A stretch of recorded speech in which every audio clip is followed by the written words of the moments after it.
Ons hoef nie hierdie vuur te jag nie, ons hoef nie die vlam te bewys. Liefde is meer as net begeerte, dis 'n verbond wat ons bewaar. In Jesus se naam, jou hand in myne, maar harte oorgegee. Nie aan passie nie, maar aan waarheid vas. Ons bou iets wat op die hemel rus, op heilige grond en suiwerheid geplant. Ons sal wag, ons sal vertrou, ons plaas ons hoop in hom alleen. Nie deur die vlees opgewek nie, maar deur sy gees diep binne.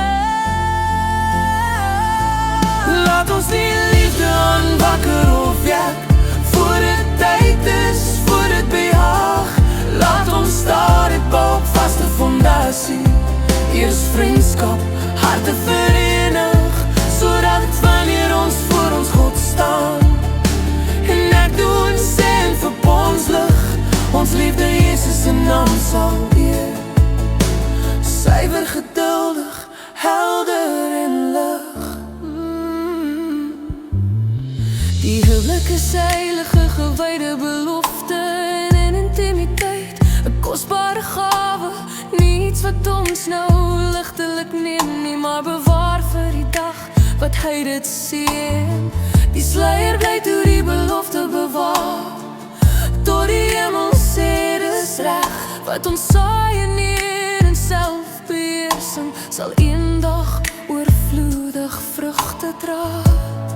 Ons kies krag, ons kies genade, ons kies gehoorsaamheid bo begeer. Wat gebou word in heilige geduld, sal elke storm oorleef en meer. Laat ons die liefde aanwakker of wek, voor dit tyd is, voor dit behaag. Laat ons stadig bou op vaste fondasie.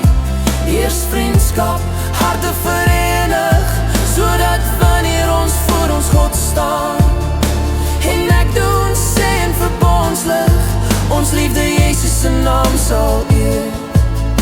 Suiwer, geduldig, helder en lig. 'n vriendskap diep so stromende riviere, vertroue wat geen storm kan breek. 'n liefde so rein dat die wêreld sal sien, die getuienis van Jesus se werk. Ons word 'n lewende bewys van geduld, geloof en selfbeheer. Tweehartige suiwere reinheid, eendag een en in huwelik seer. Intimiteit sal blom op sy tyd, 'n tuin bewaak en veilig gehou. En wanneer ons daar die heilige grens oorsteek, sal ons eenheid sterk en getrou wees. Ons sal